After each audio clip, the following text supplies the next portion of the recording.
Welcome friends, मानवी financial में आप सबका स्वागत है। एक सवाल, स्टॉक में कैसे शुरुआत करें, शेयर मार्केट में कैसे शुरुआत करें बिगिनर्स या जो भी काम पहली बार करना चाहते हैं, तो उसका सीधा सा एक सवाल आंसर है कि आपको ज़्यादा कुछ नहीं करना है। अगर आपका आधार कार्ड से मोबाइल नंबर लिंक्ड है और वेरीफाइड नंबर है तो आपका सिर्फ 15 से 20 मिनट में अकाउंट खुल सकता है किसी भी ब्रोकर के यहाँ पे, चाहे वो डिस्काउंट ब्रोकर हो या फुल टाइम सर्विस ब्रोकर हो। तो बहुत सारे सर्विस ब्रोकर भी आजकल KYC करते हैं, तो 15 से 20 मिनट में आपका अकाउंट ओपन हो जाता है। ये तो रही अकाउंट ओपन होने वाली बात। तो आप पर्टिकुलर जिस भी ब्रोकर का चुनाव करते हैं उसकी वेबसाइट पे आप जाएंगे, ईजीली गूगल करेंगे तो वो वेबसाइट आपको मिल जाएगी। वहाँ से आप लिंक मिलेगा अकाउंट ओपनिंग का। बहुत ईजी प्रोसेस है। मैं किसी को प्रमोट नहीं करता, इसलिए आप सबको सारी चीज़ें पता ही है। गूगल करेंगे आप तो बहुत सारे कई ब्रोकर्स हैं, वो आपको रिव्यू देखने के बाद आप डिसाइड कर सकते हैं किस ब्रोकर के साथ आपको काम करना चाहिए। रही अब बात आती है कि काम कैसे करना है, पहली ट्रेड कैसे डालनी है और किस इंस्ट्रूमेंट में काम करना है या मार्केट में काम करना है, कैसे समझें कि कहाँ मुझे पैसे लगाने हैं, एक बिगिनर्स शेयर बाज़ार में कैसे पैसे लगाए, ये सवाल हमेशा मन में रहता है। तो आइए इसी सवाल का आंसर हम आगे वीडियो में ढूंढते हैं। चलिए, तो दोस्तों सबसे पहले शेयर बाज़ार में आपको काम करने से पहले 3 बातें हैं जो बहुत इम्पोर्टेंट हैं। उनके बारे में आपको अच्छे से डिटरमाइन होना पड़ेगा, पहले से निश्चित आपको चीज़ें करनी पड़ेगी।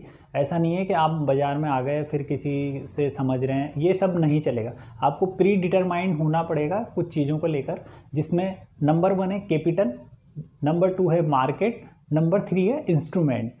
कैपिटल का क्या सेंस है? कैपिटल जो आप लेके आ रहे हैं पूरे पैसे, वो ऐसा मान के चलिए कि उसमें से अगर कुछ लॉस होता है तो उसको आप कैसे इजीली मेंटेन कर सकते हैं, रिकूप कर सकते हैं, या उससे आपके लाइफ स्टाइल और जो अभी आपके करंट एक्सपेंसेस हैं उन पे कोई फ़र्क नहीं पड़ेगा। तो आपको कैपिटल उतनी लानी है जिससे आपको आप इजी वे में, मतलब इजी रहें उसको लॉस करने के बाद भी। तो शुरुआत आपको हमेशा उसी कैपिटल से करनी है जो आपकी चली भी जाए ना अगर, तो आपको उसकी वजह से ज़्यादा प्रॉब्लम क्रिएट ना हो। दूसरी बात, आपको मार्केट डिसाइड करना है कि आपको कमोडिटी करना है, इक्विटी करना है, या आजकल जो नए मार्केट ओपन हो गए हैं बिटकॉइन वगैरह, फॉरेक्स वगैरह, वो सब करना है।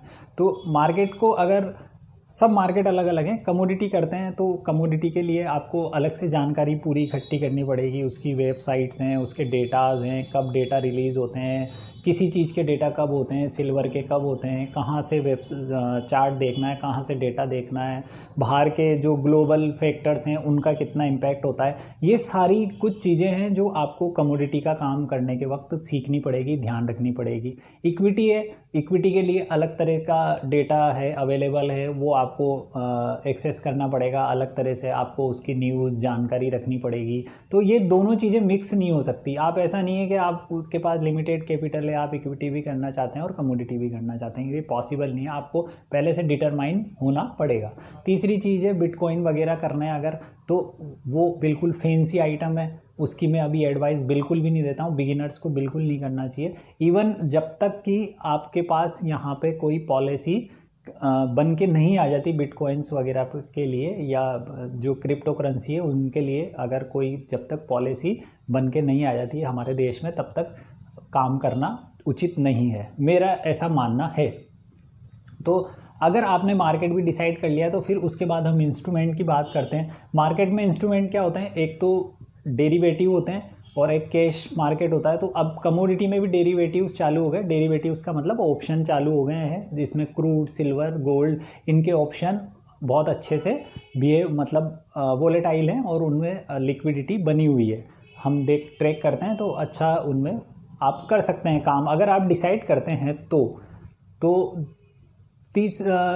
तीसरी बात है इक्विटी कैश।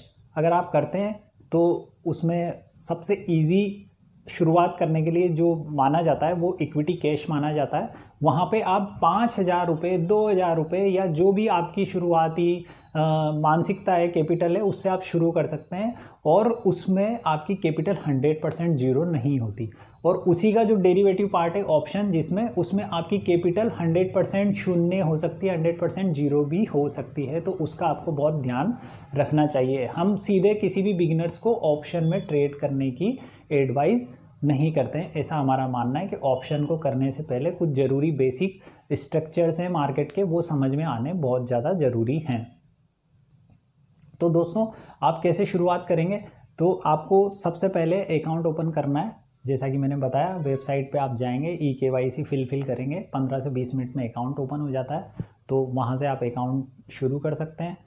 अब रही बात पहली ट्रेड आप कैसे डालेंगे, तो दोस्तों कुछ मार्केट में इन्फ्लुएंस होके आए हैं, जो नए बंदे हैं वो इस प्रकार से आए हैं कि देख रहे हैं यूट्यूब पे, देख रहे हैं सोशल मीडियाज़ पे, देख रहे हैं बहुत सारी जगह इस तरह का कि ऑप्शन में 2 लाख कमा लिए, 5 लाख कमा लिए। अगर आप उनसे इन्फ्लुएंस होके आएँ तो वो बिल्कुल आप ये ध्यान रखिए कि बहुत जिसका आप अकाउंट देख रहे हैं, जिसका चैनल देख रहे हैं, या जो भी बंदा आपको ये बात बोल रहा है, आपको ये समझना पड़ेगा उसने कितना मेहनत किया हुआ है पहले, वो कितना एक्सपीरियंस है, कितने सालों से बाज़ार में ट्रेड कर रहा है, रिस्क रिवार्ड को कैसे समझता है, मैनेज कैसे करता है अपनी कैपिटल को।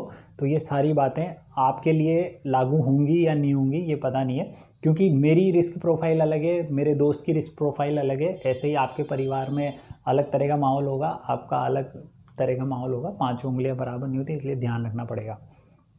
तो आपको सबसे पहले जब आप ये डिसाइड कर लेंगे कि कैपिटल, दूसरा आप मार्केट, तीसरा आप इंस्ट्रूमेंट डिसाइड कर लेंगे। तो इंस्ट्रूमेंट जब आप सेकंड इंस्ट्रूमेंट की बात करेंगे तो वो थोड़ा सा आप 3 महीने, 4 महीने, 5 महीने मार्केट को दीजिए, इक्विटी केस से शुरुआत कीजिए और उसके बाद आप ऑप्शन की तरफ बढ़िए। इक्विटी कैश करने में आपको सबसे पहली ट्रेड अगर मैं बोलूँ कि कैसे डालेंगे, तो सबसे पहली ट्रेड डालने के लिए आपको जो नंबर 1 चीज़ है, जो कि आज की तारीख में बिल्कुल एक तरह से मार्केट का बेसिक स्ट्रक्चर है, तो वो आपको समझना बहुत ज़रूरी है, उसे बोलते हैं ट्रेंड। तो ट्रेंड के बारे में मैंने ऑलरेडी 2 वीडियो डाले हैं, डिटेल में आप देख सकते हैं, उनका लिंक आपको इस वीडियो के ऊपर मिल जाएगा, तो आप वो वीडियो जाके देख सकते हैं। दूसरी चीज़ें होती है वॉल्यूम्स समझने होते हैं हमें, ओपन इंटरेस्ट समझने होते हैं हमें। तीसरी चीज़ होती है मार्केट की एक रिस्क मैनेजमेंट होती है, कहाँ से उसका डेटा पुल होता है, कैसे होता है, हम कैसे स्टॉक्स का सिलेक्शन करेंगे। देखिए 9000 स्टॉक डेली ट्रेड होते हैं। अगर आप इक्विटी कैश की बात करते हैं, NSE में 9000 होते हैं, BSE में भी इतने सारे स्टॉक ट्रेड होते हैं। तो हम ये कैसे डिसाइड करेंगे कि हमें कौन सा स्टॉक आज ट्रेड करना है, या हमें कौन से स्टॉक में इन्वेस्टमेंट करना है, या हमें कौन से स्टॉक को 2 महीने के लिए लेके रखना है या 1 महीने के लिए लेके रखना है, या जिस भी प्रकार की हम ट्रेड डिसाइड करेंगे तो वो हमें कैसे डिसाइड करनी पड़ेगी। तो वो सिलेक्शन का अलग से प्रोसेस होता है, वो समझना पड़ेगा। तो इस प्रकार से मार्केट की साइकोलॉजी, रिस्क रिवार्ड क्या होता है, पोजीशन साइजिंग क्या होती है, ये सारी चीज़ें आपको डिटेल में समझने को मिलेगी इस चैनल पे, मानवी फाइनेंशियल पे। डे बाय डे हम इस तरह के वीडियो डालेंगे जो कि डेडिकेटेड होंगे बिगिनर्स को। तो दोस्तों आज के लिए इतना ही, नेक्स्ट वीडियो में मिलेंगे। तब तक आप चैनल को सब्सक्राइब कीजिए और बेल आइकन को प्रेस कीजिए ताकि वीडियो आते ही आपको सबसे पहले नोटिफिकेशन मिल जाए। Thank you.